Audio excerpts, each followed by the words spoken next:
नमस्कार। लोक पर्व लेकर हाजिर हूं मैं और हमारे साथ कुछ खास मेहमान जुड़े हुए हैं स्टूडियो में। अभी जल्दी से आप सबका परिचय करवाऊं।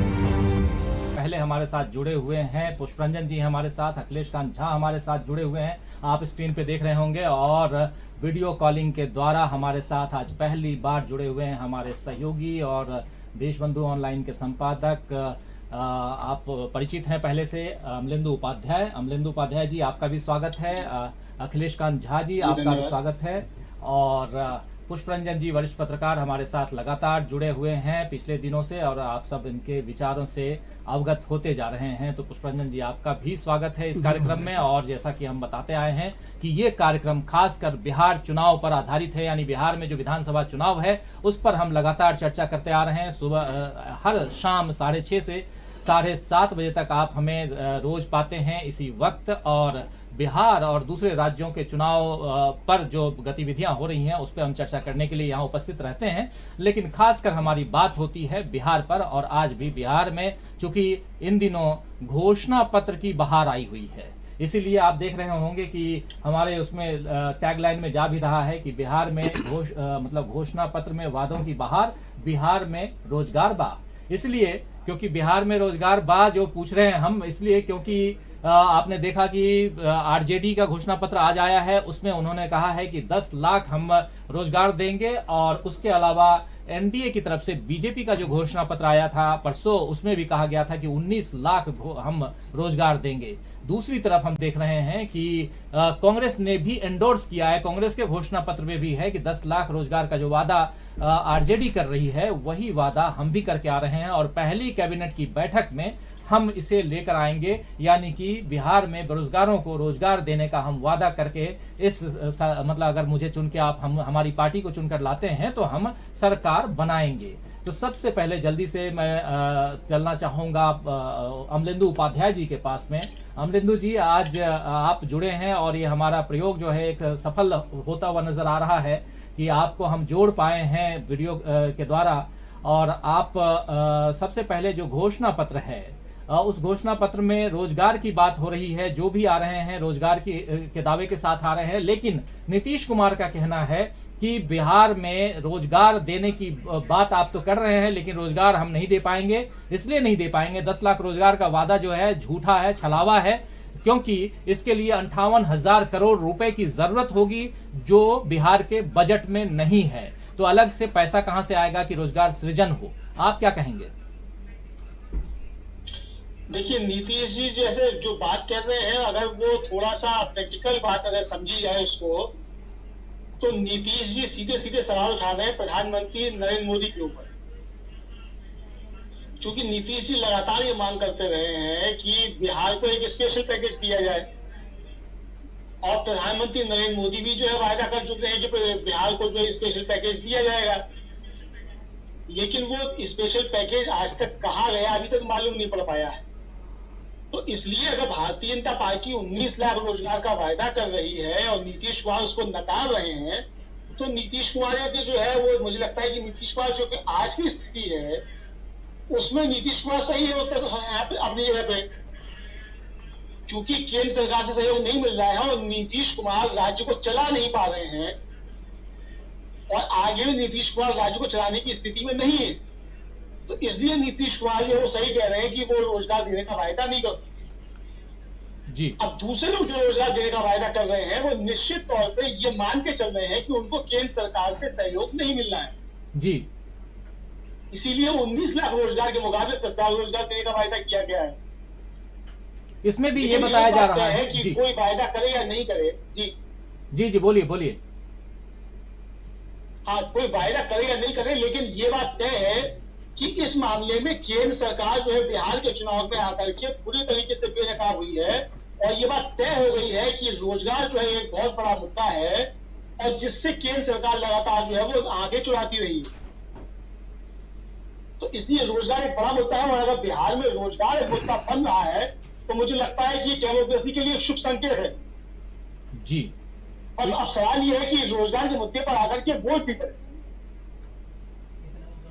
जी बिल्कुल बिल्कुल। तो सवाल ये है कि रोजगार जो है, जैसा कि अमलेंदु जी कह रहे हैं, लेकिन रोजगार पे ही हम बात कर रहे हैं। पुष्परंजन जी, आपकी तरफ आना चाहूंगा कि जैसे हम देख रहे हैं कि एक तरफ चाहे वो नीतीश कुमार की पार्टी जो है वो रोजगार के वादे से अपने आप को दूर कर रही है, लेकिन उन्हीं का घटक दल जो है बीजेपी, उनका कहना है कि हम 19 लाख रोजगार देंगे। दूसरी तरफ हम देख रहे हैं कि कांग्रेस भी 10 लाख रोजगार के वादे के साथ मैदान में है। कांग्रेस का घटक मतलब उनका सहयोगी दल जो है वो महागठबंधन में आरजेडी, वो भी 10 लाख रोजगार के वादे के साथ में है। दूसरी पार्टियां जो है वो भी कहीं कहीं रोजगार की बात कर रही है। पप्पू यादव भी रोजगार की बात कर रहे हैं। तो बिहार में ये तो साफ नजर आ रहा है कि रोजगार जो है वो एक बहुत बड़ा मुद्दा है, और इस मुद्दे को भुनाने की कोशिश इस चुनावी समर में, इस रण में सब करना चाहते हैं। लेकिन नीतीश जी अपने आप को कुछ बातों के साथ, कुछ आंकड़ों के साथ अपने आप को, अपनी पार्टी को इस वादे से दूर करते हुए नजर आ रहे हैं, लेकिन वो भी युवाओं को पीछे छोड़ते हुए नजर नहीं आ रहे हैं। कुल मिलाकर के मैं ये पूछना चाहूंगा कि क्या बिहार में रोजगार की सेल लगी हुई है?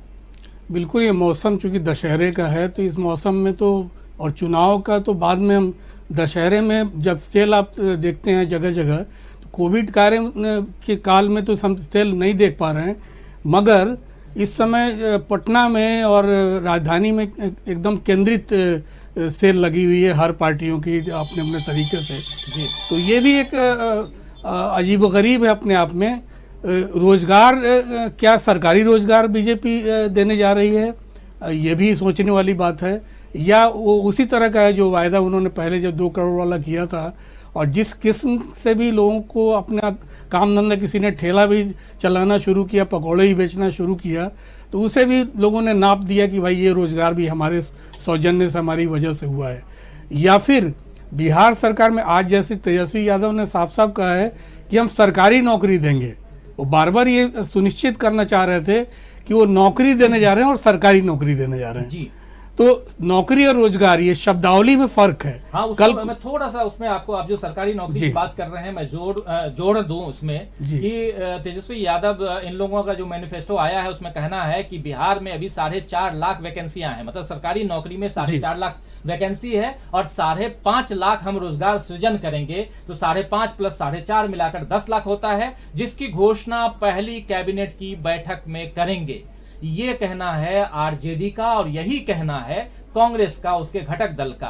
तो आप जो कह रहे हैं बिल्कुल सही है कि ये सरकारी नौकरी की बात है, सरकारी नौकरी का वादा है जी। और बीजेपी का जो मैनिफेस्टो है, या फिर नीतीश कुमार की पार्टी का जो मैनिफेस्टो है, उसमें रोजगार शब्द का इस्तेमाल किया गया है, नौकरी सच नहीं। तो शब्दों को पकड़ने की आवश्यकता इसलिए भी है ताकि मतदाता भी उसे आसानी से, या हमारे जो भी दर्शक हैं उसे उसकी व्याख्या कर सकें, समझ सकें कि क्या, कहाँ पर उस सेल में भी अलग अलग टाइप का, मतलब हमारे यहाँ जो माल है, जो रोजगार का पैकेज है वो क्या है, और उनके यहाँ क्या है रोजगार, ये उनके यहाँ कारोबार है या उनके यहाँ नौकरी है, ये अलग अलग व्याख्या पार्टियां अपने तरीके से कर रही हैं। उसे मतदाता को उन शब्दों को समझने की आवश्यकता है। हाँ, इनकी तरफ से, नीतीश कुमार की तरफ से ये वादा नहीं है कि हमारी कैबिनेट की पहली बैठक, अगर यदि हमारी सरकार फिर से बनती है तो हमारी कैबिनेट की बैठक में हम इस तरह से करने जा रहे हैं, या कोई टाइमलाइन या डेडलाइन उन्होंने सुनिश्चित नहीं किया है। उन्होंने 5 साल का वक्त दिया है कि 5 साल में हम इतने रोजगार, 20 लाख रोजगार, हम जो 19 लाख जो देने जा रहे हैं वो 5 साल के पूरी अवधि में देंगे। तो ये भी समय भी मतलब समझने की आवश्यकता है। कहीं न कहीं आरजेडी या कांग्रेस जो है, या महागठबंधन कहें, ये जो है वो भारी पड़ते हुए नजर आ रहे हैं। लेकिन अखिलेश जी, रोजगार की बात, रोजगार की सेल लगी हुई है बिहार में, हम देख रहे हैं चुनावी समर में। और अभी जो स्थिति है, क्योंकि अभी दुर्गा पूजा, आज ही अष्टमी और नवमी का एक साथ त्योहार मतलब दिन है, और दशहरा कल है, और ऐसी स्थिति में एक सेल कह लें तो दिवाली के लिए, या दिवाली के बाद, इसलिए दिवाली के लिए बोल रहा हूं क्योंकि 10 तारीख को जो चुनावी नतीजे आएंगे उसके बाद पता चल जाएगा कि बिहार जो है किसके उसमें है, खेमे में बिहार की जनता जो है, मतलब किसको चुन करके लाई है, और कौन अगले 5 साल तक बिहार का रहनुमा होगा।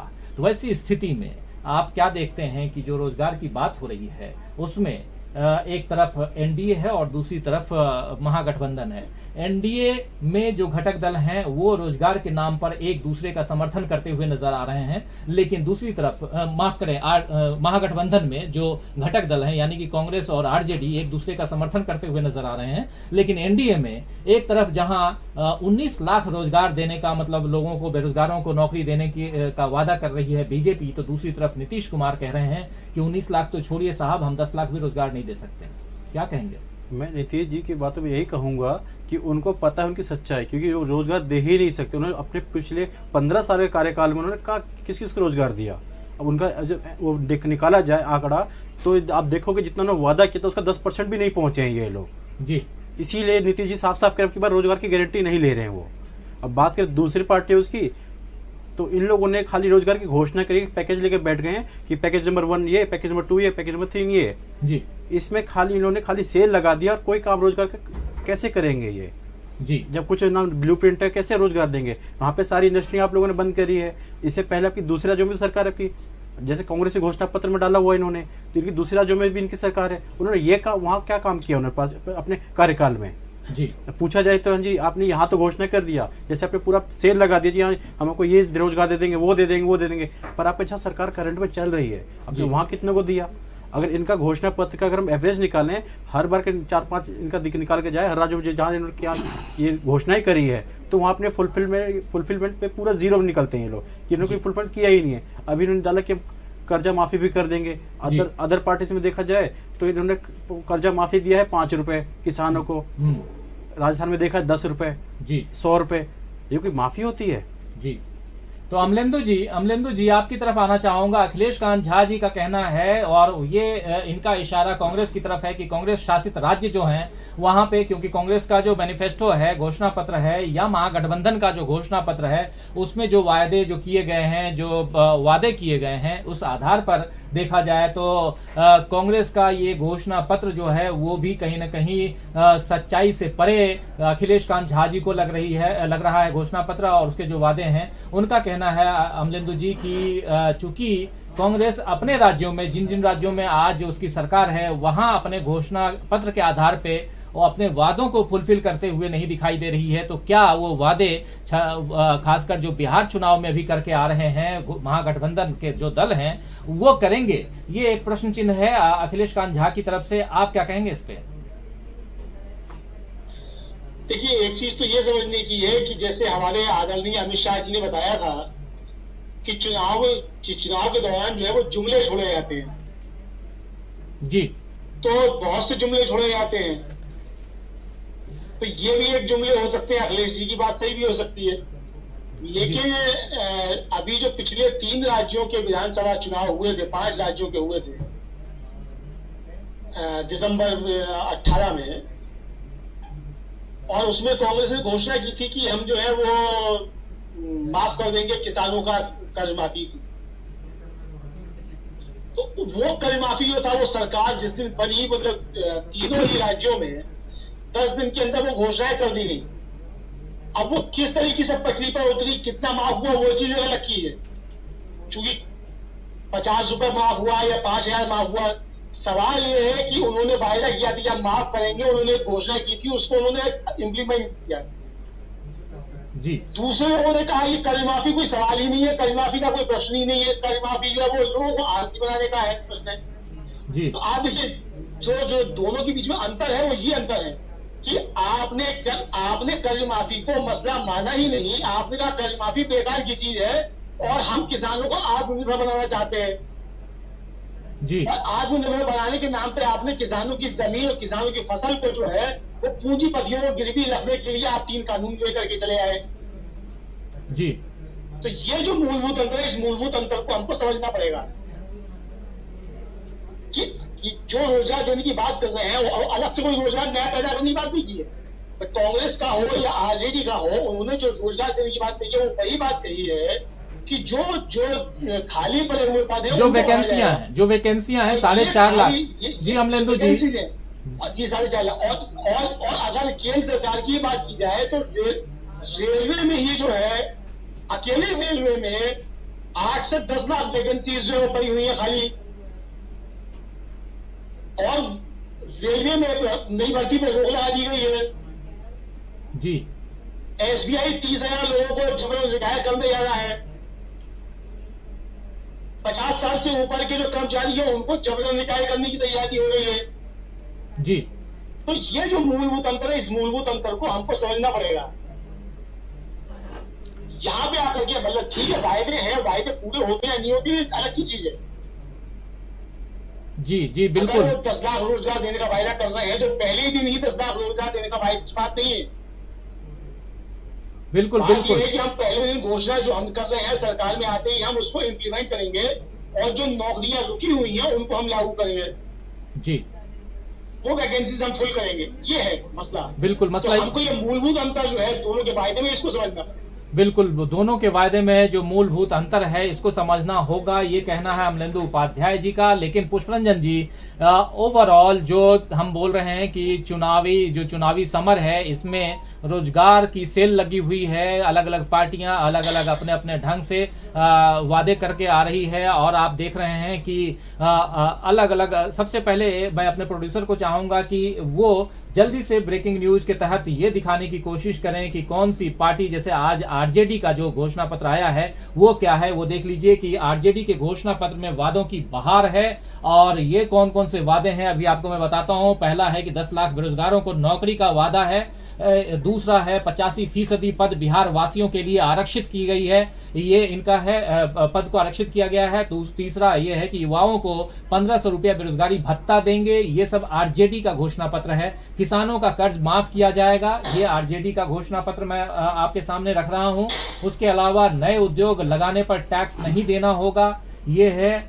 और फिर है कि गांवों को स्मार्ट बनाएंगे, सीसीटीवी लगाएंगे, ये भी स्मार्ट गांव बनाने की योजना आरजेडी का। बुजुर्गों और गरीबों की पेंशन 1000 रुपए की जाएगी, ये है। और उसके अलावा बिहार में हम के यानी हिंदुस्तानी आवाम मोर्चा के घोषणा पत्र की जो बड़ी बातें हैं वो भी देख लेते हैं। और उनका कहना है कि मध्याह्न भोजन में बच्चे को 1 लीटर देसी घी देंगे, घी पिलाएंगे बच्चों को। इनका कहना है 1.5 लाख तक इनकम वालों को का निःशुल्क इलाज करवाएगी हम।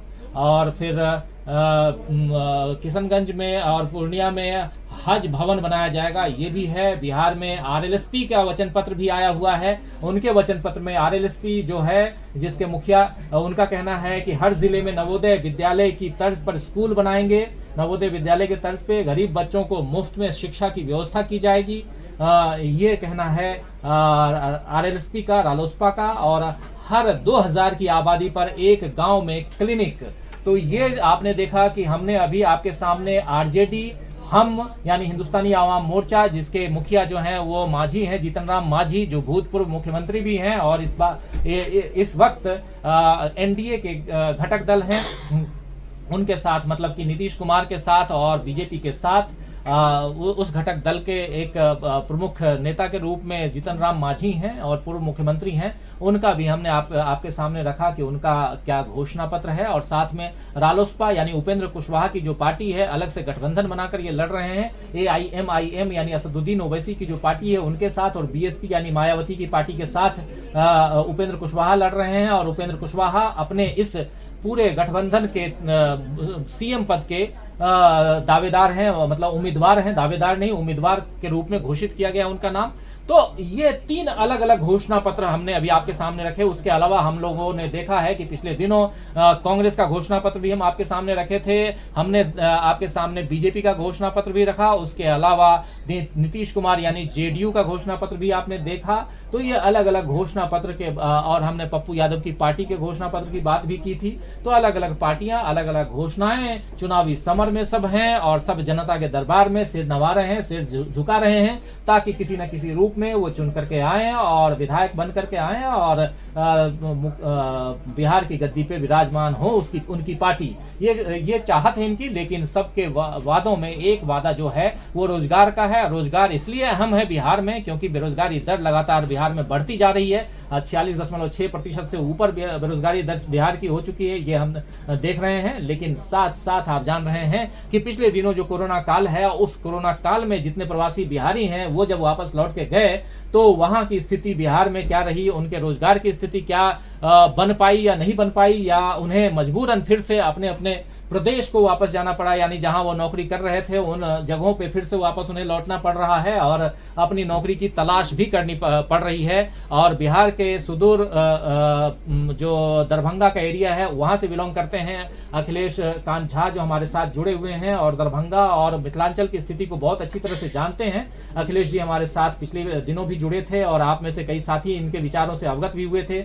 लेकिन अखिलेश जी, मैं जानना चाहता हूं कि आखिर क्या कारण है कि एक तरफ जहां गठबंधन यानी महागठबंधन जो है वो एक रोजगार के नाम पर एक मत होता दिखाई दे रहा है, तो दूसरी तरफ नीतीश कुमार, ये सवाल पहले भी मैं आपसे पूछ चुका हूं लेकिन दोबारा मैं इसलिए पूछना चाह रहा हूं क्योंकि पहले आपने बात की कांग्रेस की, आपने बात कर दी, लेकिन नीतीश कुमार और बीजेपी इन दोनों के घोषणा पत्र में बहुत सारी चीजें जो हैं वो एक राय एक मत नजर नहीं आ रही है। क्या कारण हो सकता है? क्योंकि ये भी कहा जा रहा है कि मुख्यमंत्री नीतीश कुमार जो हैं वो इनके साथ तो हैं, मतलब एनडीए में हैं, लेकिन कहीं ना कहीं प्रधानमंत्री जो हैं वो नीतीश कुमार को जो समर्थन मिलना चाहिए, देना चाहिए था प्रधानमंत्री के भाषण में, जो कल उन्होंने भाषण दिया, वो समर्थन न देकर के उन्होंने समर्थन तो लोजपा का कर दिया, वो रामविलास पासवान की बात करके चले गए।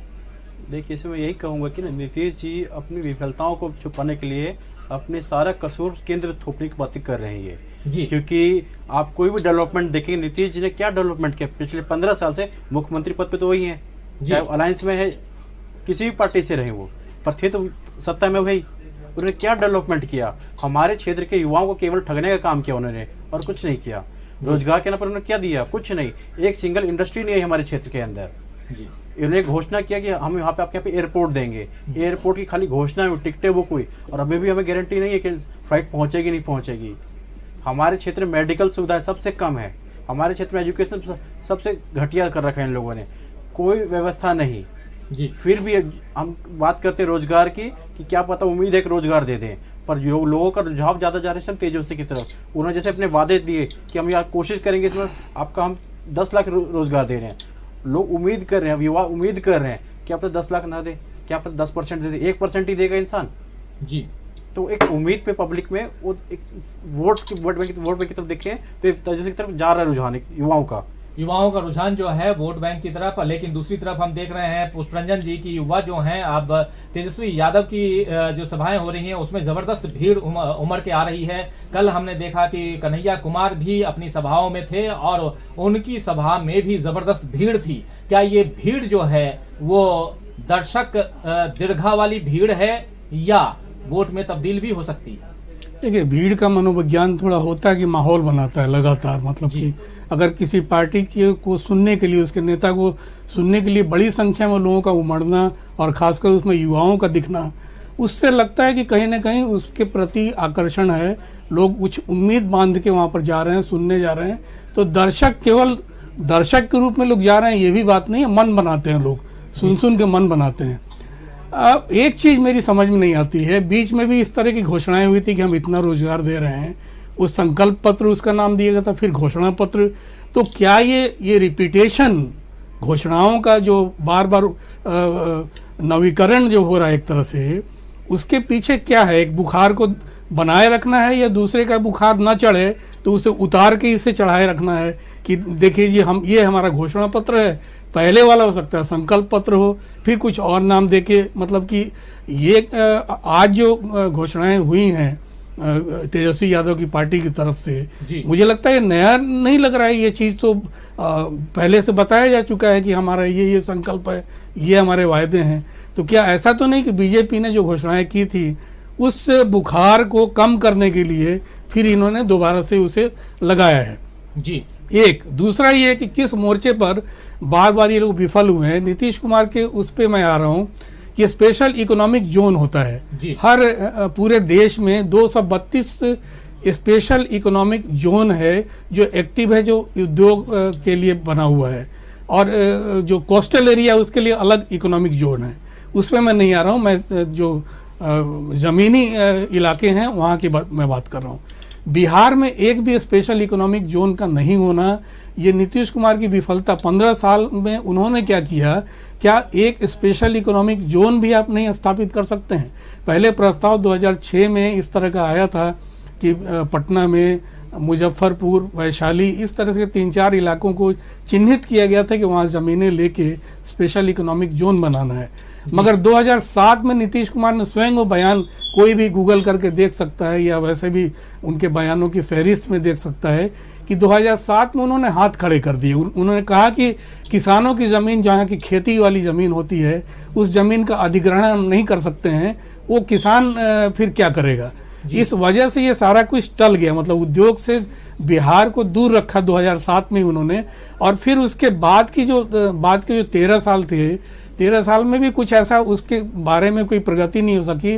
उन ज़मीनों का कभी भी वो प्रस्ताव जो था वो ठंडे बस्ते में चला गया। तो इस तरह से जब इंडस्ट्री के लिए आपने कोई स्पेशल इकोनॉमिक जोन को क्रिएट नहीं किया तो बिहार में फिर उद्योग लगाएंगे कहाँ जी। तो ये बुनियादी चीज़ है, उसे समझने की आवश्यकता है। और जो भी प्रतिपक्ष की पार्टियां हैं उसको अच्छे से होमवर्क करके कि क्या विफलताएं रही हैं और क्या बिहार में, ठीक है आप रोजगार की बात बड़ी अच्छी बात है, बड़ा आकर्षक लगता है कि तेजस्वी यादव बात कर रहे हैं कि हम रोजगार देंगे। ठीक है, सरकारी नौकरी सब कुछ नहीं होता है। आप जिन उद्योगों की बात कर रहे हैं कि हम उद्योग लगाएंगे तो कोई टैक्स नहीं लेंगे, टैक्स फ्री कर देंगे, तो उद्योग लगाएंगे आसमान में क्या? उद्योग के लिए आपको ऐसे इकोनॉमिक जोन की जरूरत पड़ेगी, कहाँ लगाएंगे उद्योग? तो उसके लिए कोई प्लान आपके पास लेके आना चाहिए कि हम स्पेशल इकोनॉमिक जोन या कुछ इलाकों को चिन्हित करके कि हम यहाँ इंडस्ट्री लगाएंगे, ये इलाके हैं, तब तो बात समझ में आती है कि आप एक प्लान के साथ आ रहे हैं, एक विजन के साथ आ रहे हैं। जी, बात समझ में आती है। लेकिन कई सारे साथी भी हमारे साथ जुड़े हुए हैं और आप सभी का स्वागत करता हूं, आप सभी को नमस्कार करता हूं और शुक्रिया भी अदा करता हूं कि आप लगातार हमें सुन रहे हैं, देख रहे हैं और आपके विचार भी हम तक कमेंट बॉक्स के थ्रू आ रहे हैं। मैं सबका नाम भी लूंगा, लेकिन अभी मैं सीधे अमलेंदु जी के पास चलूंगा। अमलेंदु जी, अब बिहार में चुनाव है लेकिन कश्मीर में कुछ हलचल है और ये हलचल जो है वो कल से ज्यादा बढ़ गई है, जबकि महबूबा मुफ्ती की प्रेस कॉन्फ्रेंस जब से हुई है और महबूबा मुफ्ती ने 370 वापस लेने की बात की, झंडे की बात की कि जब तक कश्मीर का झंडा नहीं तब तक कोई दूसरा झंडा हम नहीं लेंगे, मतलब कि उसे सलाम नहीं। उसके अलावा भी बहुत सारी बातें हैं। उसी बीच आज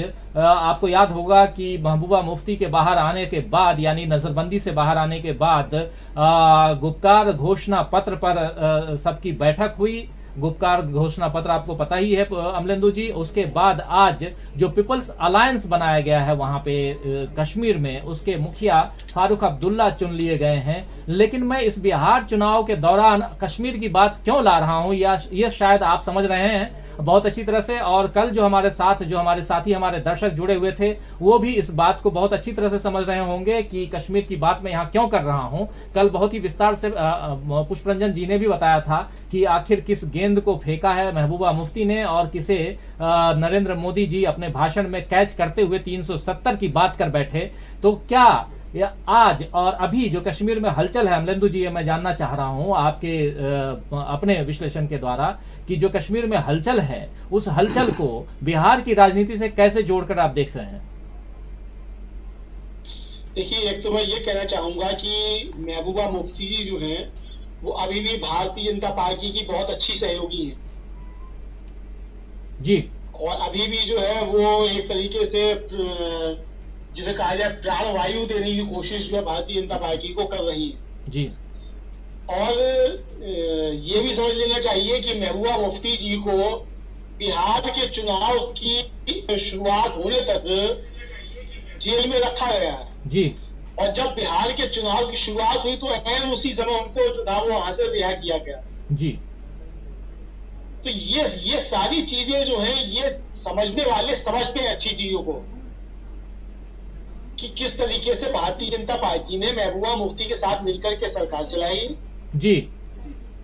उसके बाद फिर जब 370 हटाई गई तो किस तरीके से सबको जब जेल में डाला गया तो महबूबा मुफ्ती को सबसे आखिर में रिलीज किया गया, और वो भी कब रिलीज किया गया कि जब बिहार के चुनाव अभियान शुरू हो गया। तो ये जो गेंद फेंकी जा रही है, तो देखिए ठीक है कि कुछ असर होता है, लेकिन वो असर उन पर ही होगा जो भारतीय जनता पार्टी की मानसिकता के लोग हैं जी। लेकिन जो भारतीय जनता पार्टी की मानसिकता के लोग नहीं है वो इस चीज को अच्छे तरीके से समझ रहे हैं कि ये गेंद कहां से फेंकी जा रही है और किस तरफ को फेंकी जा रही है। जी, यानी जब कैरम हम खेलते हैं तो हम जिस गोटी को हमें डालना होता है तो हम सीधे सीधे उस पर अटैक नहीं करते। बिल्कुल, हम कई बार एंगल भी लेते हैं। मारते हैं, वो ट्रिगर जो फिर गोटी को जी, एंगल कहते हैं इसे, एंगल भी लेते हैं, है ना। एंगल लेते हैं। तो ये एंगल जो लिए जा रहे हैं इसको देश की जनता भी समझती है अच्छी तरीके से। जी, तो हम तो जो है ये कहेंगे कि प्रधानमंत्री मोदी जी को जो है महबूबा मुफ्ती जी का जो शुक्रिया अदा करना चाहिए, बिल्कुल, और महबूबा जी को प्रधानमंत्री का शुक्रिया अदा करना चाहिए, दोनों को शुक्रिया अदा करना चाहिए। जी बिल्कुल। लेकिन मैं तो ये सारी चीजें जनता समझ रही है।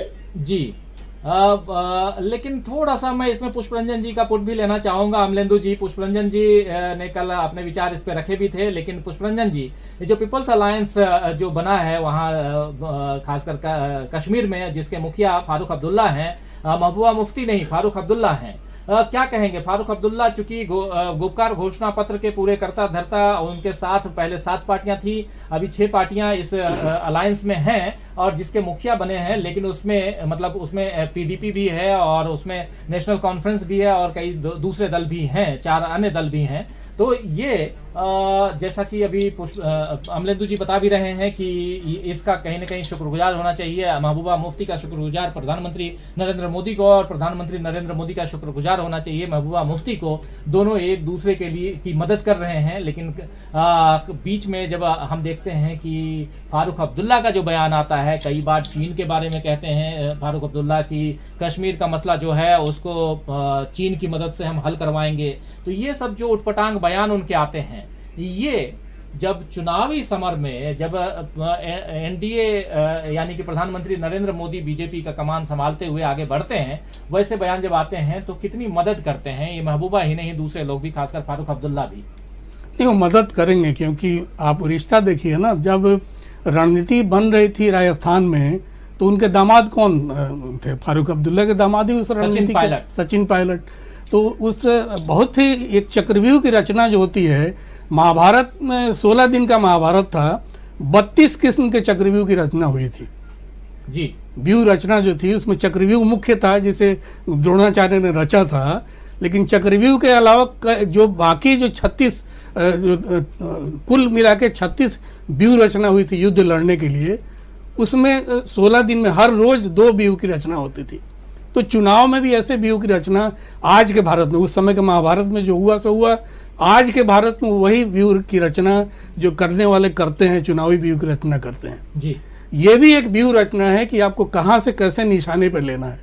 फारूक अब्दुल्ला बीच में चीन की जो बात कर रहे थे, कल महबूबा मुफ्ती के बयान में भी चीन आया था कि ये जो रास्ते हैं हमें चीन और पाकिस्तान के लिए खोलने में कोई दिक्कत नहीं है कश्मीर से। जी, तो चीन का रिपीटेशन हुआ था कल उनके बयान में।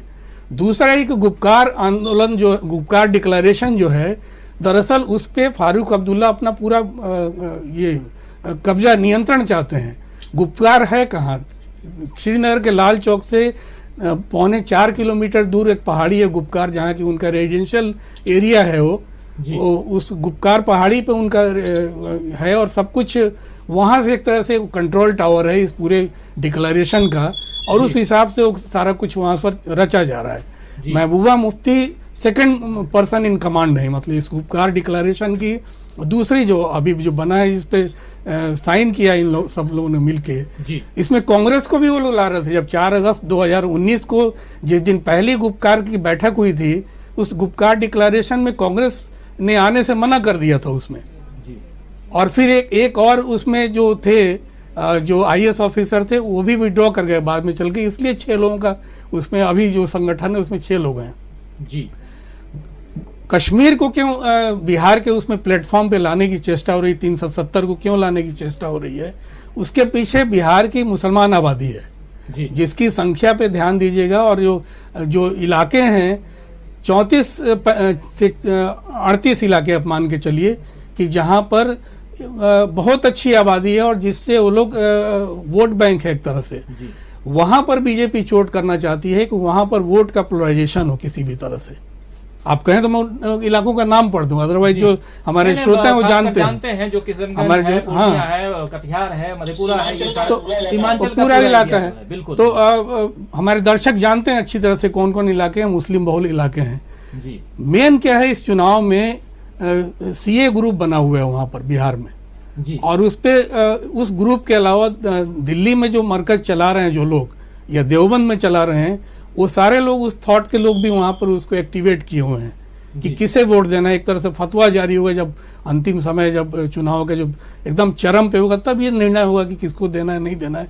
लेकिन जो माहौल है उस माहौल में कोई भी, वो जो मुस्लिम बहुल इलाका है वो उस के विरुद्ध में है। उसे सीए का आंदोलन याद है, सीए ग्रुप है वहाँ पर बाकायदा, एक दूसरे से अभी भी ठीक है, सीए आंदोलन आपने दबा दिया लेकिन वो ग्रुप खत्म नहीं हुआ है, वो ग्रुप अभी एक्टिवेट है काफ़ी। और चुनाव के समय में उनकी बैठकें लगातार हुई हैं, जो सूचनाएं मुझे मिली हैं जी। उस आधार पे वो तय हो रहा है, बराबर एजेंडा तय हो रहा है। और इसकी खबर ऐसा नहीं कि बीजेपी के पास नहीं है, बीजेपी उससे बाखबर है और उस हिसाब से बीजेपी अपनी रणनीति तय कर रही है। 370 को लाने के पीछे भी यही भावनाएं काम कर रही हैं। तो ये 370 को नरेंद्र मोदी जी कल अपने भाषण में लेकर आए, राम मंदिर को भी लेकर के आए और कृषि बिल को भी लेकर के आए। ये 3 अहम मुद्दों के साथ आए, लेकिन नागरिकता कानून पे कल उनका, नरेंद्र मोदी का रुख साफ नजर नहीं आया। वो वहां खुल करके इस पर कुछ नहीं बोले। अखिलेश जी, ओवरऑल अगर 370 की आप बात करते हैं तो कश्मीर की बात करते हैं, और कश्मीर की बात जब होती है तो कहीं न कहीं 35A भी है राजीव जी उसमें। 370 के 35A भी है। लेकिन खासकर आर्टिकल 370 की बात होती रही है और बीजेपी के मुख्य एजेंडे में 370 को हटाना रहा है और 35A भी रहा था, जिसको बीजेपी 5 अगस्त 2019 को हटा चुकी है। मतलब कि एनडीए की सरकार जो केंद्र में है वो हटा चुकी है। और 4 अगस्त को गुप्कार बैठक के अगले दिन ही हुआ। बिल्कुल। और ये भी 4 अगस्त को गुप्कार बैठक इसलिए की गई थी कि उनको भी भनक मिल गई थी, जो विपक्षी दल हैं या जो वहाँ की पार्टियां हैं कश्मीर की, कि कुछ केंद्र सरकार करने वाली है। जैसे वहाँ पे कश्मीर में नाकेबंदी हो रही थी, उस आधार पे उनको भी लग रहा था कि कुछ ना कुछ होगा, इसलिए वहाँ पे गुप्कार घोषणा पत्र को तैयार करना और उसके बाद में उस पर अमल करना, वो सारी चीजें चल रही हैं। और खासकर महबूबा मुफ्ती के बाहर आने के बाद से ये गतिविधि जो है बढ़ गई है। लेकिन अखिलेश जी, मैं आपसे सवाल ये करना चाहता हूं कि 370 हो या राम मंदिर हो या कृषि बिल हो, इन 3 मुद्दों की बात नरेंद्र मोदी करके गए, लेकिन क्या इन 3 मुद्दों पे राम मंदिर आप बना रहे हैं, उसकी जो शिलालेख से लेकर के, मतलब ऑलरेडी मंदिर का निर्माण आपने शुरू कर दिया अयोध्या में, उसके बाद 370 आप हटा चुके हैं, आप कृषि बिल को लागू कर चुके हैं, मतलब बिल नहीं है वो कानून बन चुका है। हालांकि देश में कई जगह किसानों का विरोध भी हो रहा है, फिर भी आप एक कॉन्फिडेंस के साथ आप चुनावी समर में हैं और कहते हैं कि ये सब जो हमने वादे किए हैं ये देश हित में वादे हैं और इससे हम अलग नहीं होने वाले हैं, मतलब इससे हम इसको वापस नहीं लेने वाले हैं, और जो वापस लेने की बात करेगा वो देशद्रोही है। क्या कहेंगे इस पे आप?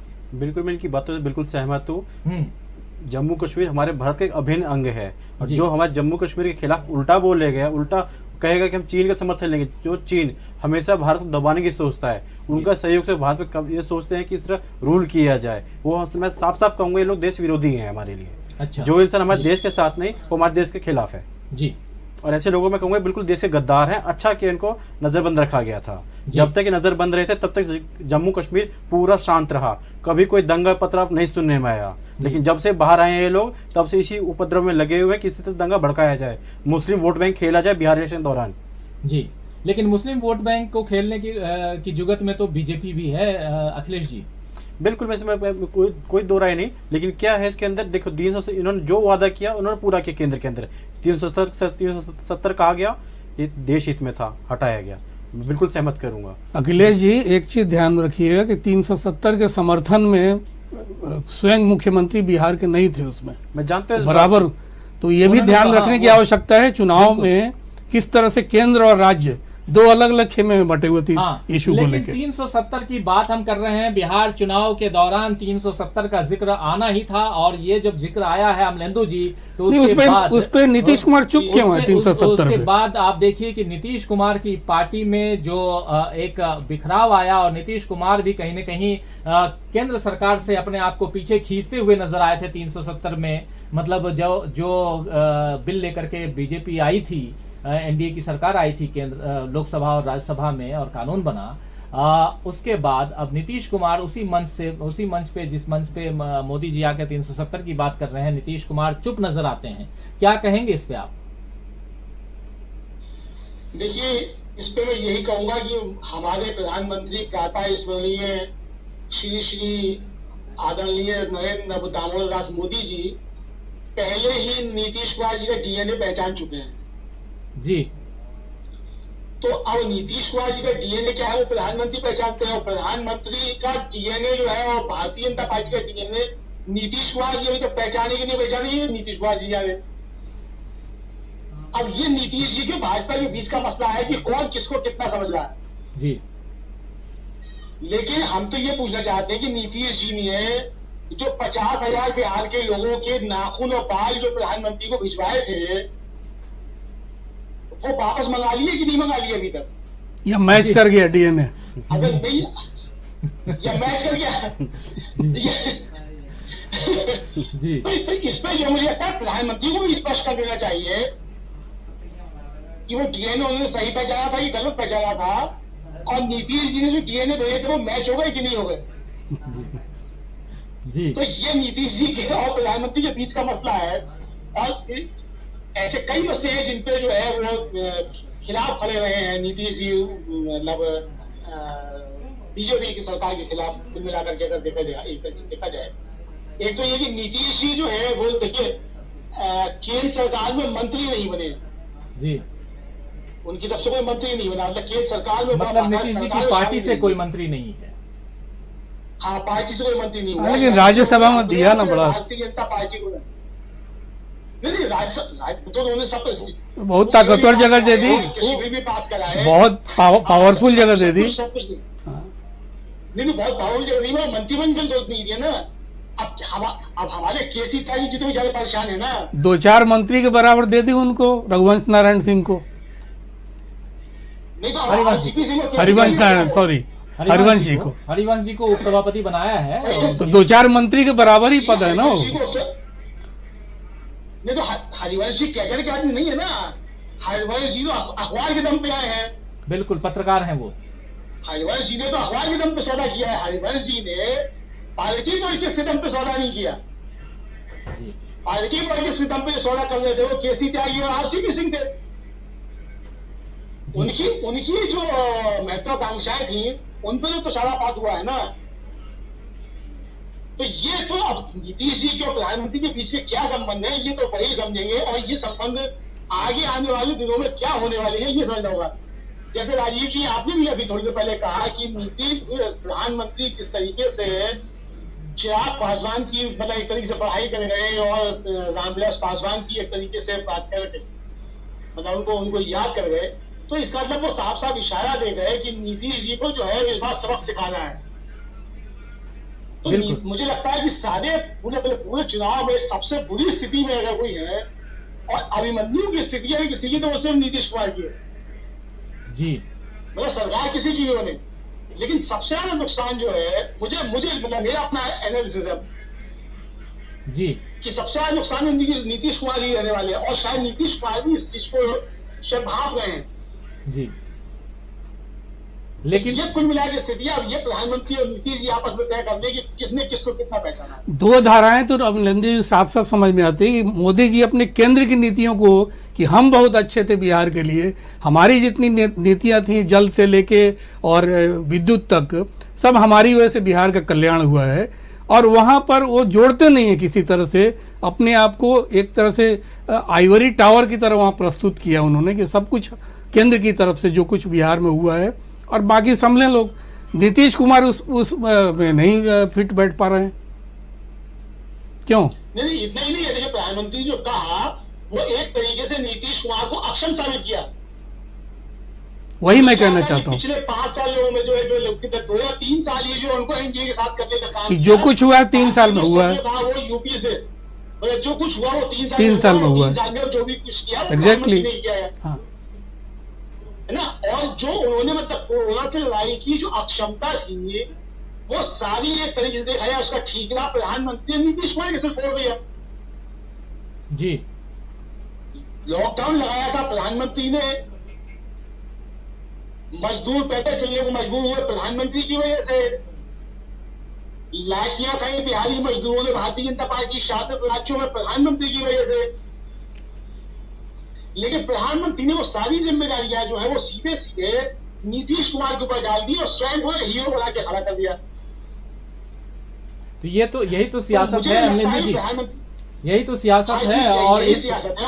और इस सियासत में कहीं ना कहीं प्रधानमंत्री नरेंद्र मोदी अपने आप को 20 पाते हैं, 19 नहीं, और 19 क्या 17-18 नंबर पर नीतीश कुमार नजर आ रहे हैं। लेकिन अभी कोरोना काल की बात हो रही है, आपने अभी कोरोना काल की बात की। मैं अखिलेश जी से पूछना चाहूंगा कि अखिलेश जी, कोरोना वैक्सीन की बात अभी नरेंद्र मोदी जी और उनकी पार्टी ने की है, और बिहार में अगर उनकी पार्टी जीत कर आती है तो कोरोना वैक्सीन फ्री में टीके जो हैं वो लगवाने का उनका वादा है। बीजेपी की अगर सरकार बनती है, ये पहली बात ये है कि आखिर ये वैक्सीन पहले आ तो जाए मार्केट में, उसके बाद आप फ्री में लगाओगे कि नहीं लगाओगे ये दूसरी बात है।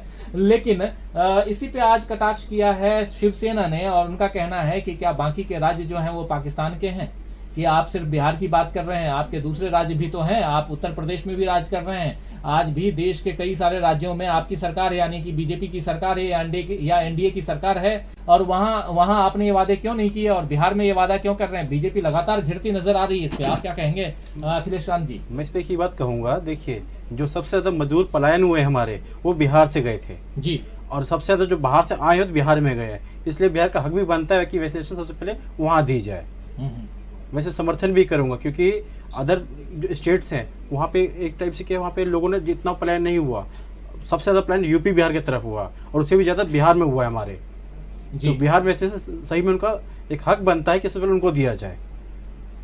तो ये हक बनता है, पुष्परंजन जी इनका कहना है कि बिहार के लोगों का हक बनता है क्योंकि सबसे ज्यादा पलायन बिहार के लोगों ने किया है, और इस वक्त जो कोरोना काल है उसमें सबसे ज्यादा प्रभावित जो हैं वो बिहारी लोग ही हुए हैं। इसीलिए बिहार में अगर बीजेपी की सरकार आती है तो कोरोना वैक्सीन फ्री में देने का जो वादा है वो करके नरेंद्र मोदी जी बिहारियों को, मतलब जैसे लोजपा का नारा है बिहार फर्स्ट बिहारी फर्स्ट, शायद वही नारा कहीं ना कहीं ये चस्पा करते हुए नजर आ रहे हैं जब वैक्सीन की बात हो रही है। नहीं, उसमें देखिए शुरू से ही मदद की इन लोगों ने। जब बिहारी मजदूर पलायन दिल्ली से कर रहे थे तो बीच में यूपी पड़ता है जी, तो बीजेपी स्टेट है यूपी, और वहाँ मजदूरों को खाना पीना तो बाद में दिया गया, पहले केमिकल वाले पानी से अच्छे से नहलाया गया, पाइप लगा के जगह जगह। विजुअल्स हम आप सब लोगों ने देखा होगा, तो केमिकल से फ्री में नहलाया खूब अच्छे से बिहारी मजदूरों को सीतापुर के पास। तो ये भी शुरुआत तो उसी समय फ्री में हो गई थी। और देखिए फ्री की बीमारी जो है अमेरिका तक पहुंच गई। आज जो बाइडेन जो प्रत्याशी हैं वहां पर, उन्होंने ट्रम्प के खिलाफ जो लड़ रहे हैं, उन्होंने भी कहा कि हम फ्री वैक्सीन देंगे अमेरिका के वोटर्स को। मतलब आज उन्होंने उसका अहद किया है, उनकी सरकार बनी। तो ये जो फ्री वाली बीमारी बड़ा ग्लोबल हो गई, मतलब बिहार से चल के एकदम पहुंच जाना उसका अमेरिका में, तो बड़ा दिलचस्प है अपने आप में। फ्री वैक्सीन का जो वायरस है बिहार से चला और सीधा अमेरिका जाके पहुंचा है, तमिलनाडु और मध्य प्रदेश होते हुए अमेरिका पहुंच गया आज।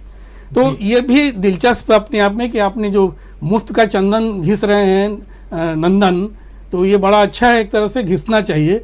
मगर इसका जो बजट है, जो पैसा है, जो टैक्स पेयर्स के पैसे से तैयार, उसका चुनावी इस्तेमाल करना कहाँ तक उचित है? जी, इसका चुनावी इस्तेमाल करना कहाँ तक उचित है। लेकिन अमलेंदु जी, जब जैसा अभी पुष्परंजन जी कह रहे हैं कि ये बिहार से निकल करके और जो बाइडेन जो कि ट्रंप के विरोध में खड़े हैं, राष्ट्रपति पद के उम्मीदवार हैं, अमेरिका वहां तक पहुंच चुका है। जो ये फ्री का जो वायरस है जिसमें वैक्सीन की बात हो रही है, उसमें महाराष्ट्र की जो सरकार है उसकी जो प्रमुख पार्टी शिवसेना है, जिसके मुखिया भी उद्धव ठाकरे हैं, और उन्हीं की पार्टी का कहना है कि आखिर अगर आप बिहार की बात सिर्फ कर रहे हैं वैक्सीन में, तो बाकी जो दूसरी पार्टियां हैं वो क्या पाकिस्तान, दूसरे जो राज्य हैं वो क्या वो पाकिस्तान के हैं?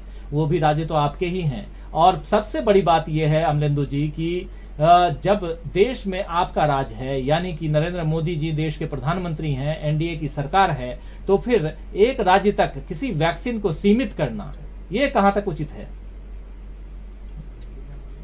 देखिए, एक तो पहले मैं ये बताऊं कि यही भारतीय जनता पार्टी जब दिल्ली में चुनाव लड़ती है तो केजरीवाल को कहती है कि ये तो लोगों की आदत खराब कर रहे हैं फ्री बिजली और पानी दे करके। अब बिजली और पानी का बिल कितना है? 200 रुपया, 400 रुपया जो फ्री जो किया गया। और जो कोरोना की वैक्सीन आएगी तो वैक्सीन कम से कम जो है वो 3,000 रुपए होगी एक वैक्सीन की कीमत। और एक परिवार में अगर 5 लोग हैं तो मतलब 15,000 रुपए की कीमत हो गई वैक्सीन की कीमत। तो भारतीय जनता पार्टी जो मुफ्त के समझौता दिखा रही है वो 15,000 एक परिवार पे खर्च करने की दिखा रही है। दूसरी चीज जैसा पुष्पन जी ने कहा कि जो बाइडेन जो है वो भी वहां बात कर रहे हैं फ्री वैक्सीन की। तो असल में हम लोगों ने ये जब से कहीं उदारीकरण का दौर आया है उसके बाद से फ्री की चीजें हमको बुरी लगने लगी है जी। और उसी का नतीजा ये है कि यहाँ शिक्षा महंगी होती जा रही है और स्वास्थ्य महंगा होता जा रहा है। जबकि शिक्षा और स्वास्थ्य और रोजगार ये तीनों जो है वो राज्य की जिम्मेदारी है। सरकारें चुनी किस लिए जाती है? सरकारें मुनाफा कमाने के लिए नहीं चुनी जाती है। सरकारें इसलिए नहीं चुनी जाती है कि आप कल आतंकवाद फैलाएं और जनता की खाल खींच के रख लें। सरकारें चुनी ही इसलिए जाती है कि प्राथमिक की शिक्षा और स्वास्थ्य और रोजगार जो है ये तीनों सरकार की जिम्मेदारी है। और जब डेमोक्रेसी की परिकल्पना की गई और जब लागू किया गया तो उसकी परिकल्पना के पीछे भी ये महत्वपूर्ण चीजें थी कि राज्य कल्याणकारी होगा। कल्याणकारी राज्य में तीनों चीजें हैं। तो इसलिए ये वायदा अगर किया भी जा रहा है तो ये वायदा गलत किया जा रहा है क्योंकि राज्य की जिम्मेदारी है जी। और जो बाइडेन जो बहस चला रहे हैं कोरोना को लेकर के वो आज से नहीं, मतलब सिर्फ जो बाइडेन ने नहीं पूछा है, आज से 4 या 5 दिन पहले कम से कम 4 दर्जन जो है लोगों ने जो सिविल सोसाइटी से जुड़े हुए वैज्ञानिक और तमाम जुड़े लोग हैं अमेरिका में, उन्होंने ट्रंप से पूछा कि जब कोरोना वैक्सीन आएगी तो आप सबको मुफ्त उपलब्ध कराएंगे कि नहीं कराएंगे। तो ये जिम्मेदारी राज्य की है और मुझे लगता है कि ये सवाल इस देश में भी उठने चाहिए प्रधानमंत्री से कि सवाल बिहार का नहीं, आप बिहार को नहीं, आप पूरे देश को जो है वैक्सीन आप देंगे कि नहीं देंगे। ये पूरे देश के प्रधानमंत्री हैं आप भाई, आप पूरे देश के प्रधानमंत्री हैं, आप एक राज्य में जाकर के वादा कैसे करेंगे? यानी प्रधानमंत्री जब स्वयं स्वीकार कर रहे हैं, ये सरकार स्वयं स्वीकार कर रही है कि 80 करोड़ लोगों को 5 किलो अनाज जो है आप दे रहे हैं। बिल्कुल। तो ये 80 करोड़ की आबादी के 3,000 रुपए की एक वैक्सीन लगवाने की स्थिति में है। बिल्कुल। और अगर नहीं है तो समझिए कितनी गंभीर स्थिति होगी और अगर बीमारी फैलती है जो कि और फैलेगी। तो ये स्थिति जो है ये मुझे लगता है कि सवाल प्रधानमंत्री से इस देश के अंदर भी होने चाहिए कि आप फ्री वैक्सीन सबके लिए इंतजाम करेंगे कि नहीं करेंगे। सरकार किस लिए है जी। मुझे लगता है कि इस बहस को दूसरी तरफ शिफ्ट करने की आवश्यकता है। जी बिल्कुल बिल्कुल। अब इन्होंने गले में सांप बांध लिया है, गले में इन्होंने अमलेंदु जी सांप बांध लिया है।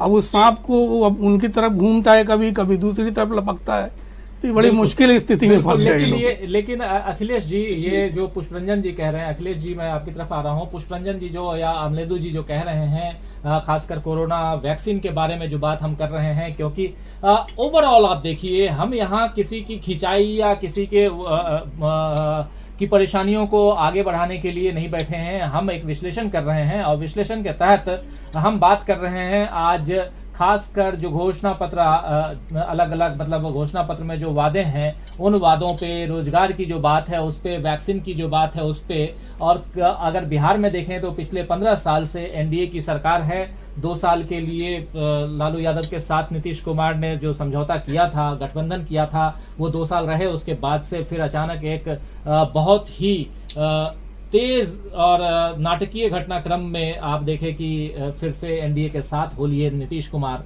तो पिछले 15 साल से जब आपकी सरकार है बिहार में, और आप बिहार में रोजगार की आपकी एक जो आपका घटक दल बीजेपी है वो कह रहा है कि हम आप 19 लाख लोगों को रोजगार देंगे। दूसरा जो सरकार में बैठे हुए हैं यानी नीतीश कुमार, वो कहते हैं कि नहीं जी हम तो रोजगार दे ही नहीं सकते। कोरोना वायरस के वैक्सीन की बात करती है बीजेपी, नीतीश कुमार इस पे चुप रहते हैं। फिर इसी ढंग से कई सारे बातें और वादे जो हैं वो एक दूसरे में कंट्रोडक्टरी हम देख रहे हैं कि एक दूसरे ही सहमत आपस में जो सहमति असहमति की बात है वो नजर आ रही है। इसके अलावा मंच पे भी हम देख रहे हैं कि जब नीतीश कुमार के साथ में प्रधानमंत्री नरेंद्र मोदी हैं, 370 की बात कर रहे हैं और वही नीतीश कुमार 370 के खिलाफ थे शुरुआत में, आपको याद होगा, तो वो भी बात होती है। और जिस लोजपा यानी कि जो ये है अपनी, आप देख रहे हैं जो पार्टी है इनकी चिराग पासवान की, वो करती हुई नजर आ रही है। वो वहां आप देख रहे हैं कि नीतीश कुमार के खिलाफ लड़ती हुई नजर आ रही है और नरेंद्र मोदी के पक्ष में भाषण देते हुए नजर आ रही है और नरेंद्र मोदी भी लोजपा का पक्ष लेते हुए नजर आ रहे हैं। तो खींचतान नरेंद्र मोदी और नीतीश कुमार के बीच या एनडीए में बीजेपी और जेडीयू के बीच, उसके बीच में चुनाव, और चुनाव में ऐसी घोषणाएं, ऐसे वादे, जनता को आप बरगला नहीं रहे हैं, जनता को गुमराह नहीं कर रहे हैं। जी मैं पूरी तरह सहमत हूँ इस बात से, क्योंकि देखिए बीजेपी को पता लग गया नीतीश अभी कुछ नहीं कर सकते ये लोग और कुछ किसी लायक है नहीं है। इन्होंने सिवाय लोगों को बेवकूफ़ बनाने कोई काम नहीं किया है। इन्होंने वहाँ के युवाओं को रोजगार में बेवकूफ़ बनाया, स्वास्थ्य सेवाओं में बेवकूफ़ बनाया, उसके बाद इंडस्ट्री लेवल इंडस्ट्रियलिस्ट को बेवकूफ़ बनाया, उद्योगपतियों को। इन्होंने अपने 5 साल में कोई काम नहीं किया। बता दीजिए हमारे क्षेत्र में, मैं जिस क्षेत्र से मधुबनी जिले से, कितनी इंडस्ट्री है हमारे पिछले 5 साल में आप गिनती? बिल्कुल मैं गिनती 3 इंडस्ट्री नहीं बता सकता नई इंडस्ट्री चालू हुई हो। अब ये बात हमारी केंद्र सरकार समझ चुकी है इस बात को कि ये खाली बोल बच्चन है और बोल बच्चन के अलावा कुछ नहीं है ये। जी, तो ये सिर्फ बोल वचन है, मतलब सिर्फ आप वादे कर रहे हैं। लेकिन जितनी, मैं तो ये कहूंगा, अमलेंदु जी, पुष्परंजन जी और अखिलेश जी तीनों हमारे साथ हैं और जो हमारे दर्शक बहुत सारे जुड़े हुए हैं, यही कहूंगा कि जो घोषणा पत्र आप लेके आते हैं, जो पार्टियां आती हैं, अगली बार जब ये आपसे चुनाव में आए वोट मांगने, तो पिछले घोषणा पत्र को दिखाइए और एक एक उस पर टिक लगाकर दिखाइए कि आपने कितने वादे पूरे किए। लेकिन उसके साथ साथ मैं जरा अपने इतने सारे साथी हमारे साथ जुड़े हुए हैं, माफ करेंगे आप सबका नाम मैं नहीं ले पाया, लेकिन बहुत सारे मैं बीच बीच में पढ़ता जरूर रह रहा था, लेकिन आप सब तक सबका परिचय नहीं करवा पाया। जिया शेख हैं, वो नमस्कार कर रहे हैं, उसके अलावा आफ्ताब हैं, फिर अशरफ अली हैं, आजम अंसारी हैं, फिर अर्नब कुमार हैं। वो जेडीयू को भाजपा लोजपा के द्वारा काट रही है, भाजपा फायदा में रहने वाली है, ये कहना है।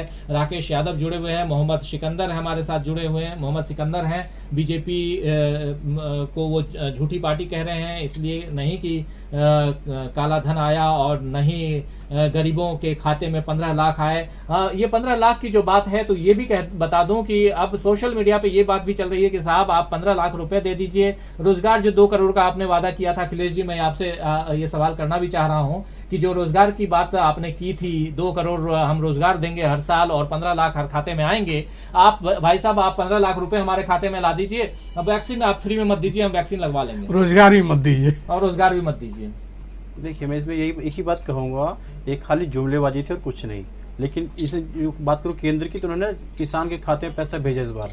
बिल्कुल किसानों के खाते में भेजा गया है, जिसको जरूरत है उसको भेजा गया है। हम केवल 15 को पकड़ बैठ जाएं तो 15 के उचित नहीं कि देश को चलाने की अर्थव्यवस्था की जरूरत होती है, और जरूरी कि सबको 15 लाख भेज दिया जाए खाते में, लेकिन वो 15 लाख रुपये किस किस रूप में पहुंचे ये देखना जरूरी है।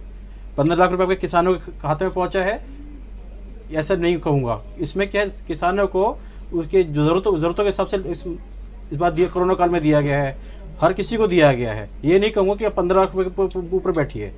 आप देखिए किस किस माध्यमों से भेजा गया है। अमलेंदु जी, एक तरफ जब 15 लाख रुपए की बात आती है तो बीजेपी कहती है कि ये तो चुनावी वादे जो थे वो जुमले थे और उसको जुमला समझ करके भूल जाइए, ये सब हम काला धन या बाकी जो है तमाम बातें उस समय की बातें थी और हमको सरकार में आना था, हमने जुमले। और बहुत ही वरिष्ठ नेता, मतलब देश के गृह मंत्री से लेकर के तमाम लोगों ने इसे जुमला करार दिया था, आपको याद होगा। लेकिन अब जनता का कहना है कि साहब वो 15 लाख रुपए दे दीजिए, कोरोना वैक्सीन जो है वो हम खुद लगा लेंगे, फ्री में नहीं चाहिए। देखिए मैंने जब अपनी शुरुआत की थी तो मैंने भी कहा था कि हमारे जो गृह मंत्री हैं वो बता चुके हैं कि चुनाव में जुमले फेंके जाते हैं जी। तो भारतीय जनता पार्टी जो कहती है उसके बारे में तो स्पष्ट है कि वो जुमले फेंकती है जी। और मुझे लगता है कि अमित शाह जी से ज्यादा स्पष्ट और साफ बोलने वाला भारतीय जनता पार्टी में दूसरा कोई व्यक्ति नहीं है जी। और बड़े रहस्य का विषय ये है कि बिहार के चुनाव में अभी तक अमित शाह जी की एंट्री नहीं हुई है जी। जबकि एलईडी नहीं जला के गए थे चाइनीज। जी। तो अब कहां है अमित शाह जी, ये बड़ा चिंता का विषय है और इस बारे में पता लगाया जाना जी। चाहिए। ठीक है, अमित शाह जी जो है वो आजकल कर क्या रहे हैं। जी, अमित शाह की जब एंट्री होगी तो हम सब देख लेंगे, और अमित शाह अगर इस पूरे चुनाव के दौरान, चुनाव प्रचार के दौरान अगर नहीं पाए जाते हैं तो इस पर भी चर्चा हम 10 तारीख को या 7 तारीख के बाद जरूर करेंगे अमलेंदु जी। लेकिन दर्शकों को मैं बता दूं कि 28 तारीख को पहला जो है मतदान है बिहार में। बिहार का जो दक्षिणी बिहार है, जो एरिया लगा हुआ है खासकर झारखंड से, उस पूरे एरिया में पहले चरण का मतदान है। आप सब जानते ही हैं कि बिहार में 3 चरणों में इस बार मतदान चुनाव आयोग करवा रहा है, जिसमें पहला मतदान जो है 28 अक्टूबर को, दूसरा 3 नवंबर को और तीसरा जो है वो 7 नवंबर को होना है। 10 नवंबर को चुनाव का परिणाम आना है, यानी कि नतीजों का दिन है, काउंटिंग का दिन है। तो 28 तारीख को हम आपके साथ जुड़ेंगे सुबह 9 बजे से लेकर 10:30 और 11 बजे तक हम रहेंगे, मतलब 2 घंटा आपके साथ रहेंगे। और बिहार में जो चुनाव मतदान के दौरान जो गतिविधियां चलेंगी उस पर हम चर्चा करेंगे और अलग अलग क्षेत्रों से अपने संवाददाताओं के द्वारा आपको जोड़ करके वहां की स्थितियों को से अवगत कराएंगे। इसलिए हमारे साथ 28 तारीख को सुबह 9 बजे से जरूर जुड़िए, लेकिन हर दिन शाम 6:30 बजे से जैसा आप हमारे साथ जुड़ते हैं और इस कार्यक्रम के आप भागीदार बनते हैं, वो भागीदारी आप जरूर निभाइए, हमारे साथ आप जुड़े रहिए। और कई सारे साथियों के साथ हम आपको इस कार्यक्रम में रूबरू कराएंगे और इस कार्यक्रम को और भी रोचक और इंफॉर्मेटिव बनाने की हम कोशिश करेंगे, ताकि एक सारगर्भित एक इस डिबेट को, इस चर्चा को हम जनता तक पहुंचा पाएं और लोगों को कुछ ना कुछ दे पाएं। सिर्फ चीखना चिल्लाना नहीं चाहते हम, और वो हमारे कार्यक्रम में नहीं होता है, आप जानते ही हैं। इसी कारण हमारे कई साथी जुड़ते हैं हमारे साथ। और चूंकि आज का कार्यक्रम जो है बिल्कुल समाप्ति की ओर आ चुका है, समय बिल्कुल खत्म हो चुका है, इसीलिए मैं आप सबसे, अगर कई साथियों का मैं नाम नहीं ले पाया आज, मैं कई साथियों के सवाल और उनके विचार नहीं ले पाया, इसके लिए मैं माफी चाहूंगा। लेकिन कल वादा करता हूं कि आप सबसे, आप सबके नाम के साथ, आपके विचारों के साथ, आपके सवालों के साथ कल शाम फिर से हम हाजिर होंगे। और आप भी हमारे साथ जुड़िए। और हमारे साथ हमारे जो 3 खास मेहमान जुड़े थे, हमारे 3 खास मेहमानों का फिर से मैं नाम लेकर के उन सबको धन्यवाद करना चाहूंगा।